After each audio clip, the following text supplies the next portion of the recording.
चलो बच्चों, आज हम सीखेंगे समीकरण का हल कैसे करने का है। आसान तरीके से बताऊंगा, मेरे साथ देखते रहना।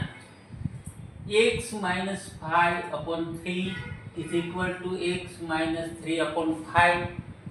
जो ऐसा समीकरण होता है उसका हल आसान तरीके से कैसे होता है बच्चे देखते रहना।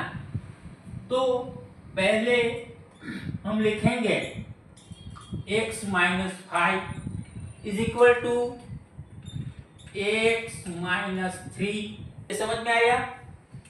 अभी क्या करने का है, x माइनस 5/3 है उसका मल्टीप्लाई यहाँ करने का है, और x माइनस 3/5 है उसका मल्टीप्लाई इधर करने का है।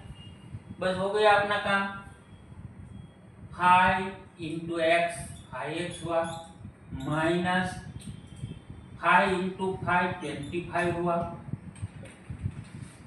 ऐसे ही 3 इंटू एक्स 3x हुआ, माइनस 3 3 9 हुआ।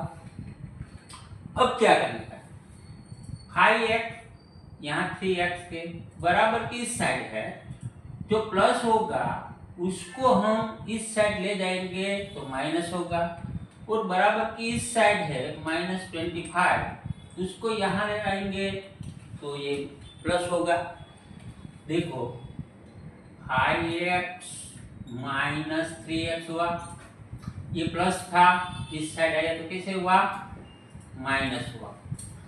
और माइनस 9, ये 25 माइनस है, बराबर की साइड आएगा तो कैसा होगा, प्लस होगा।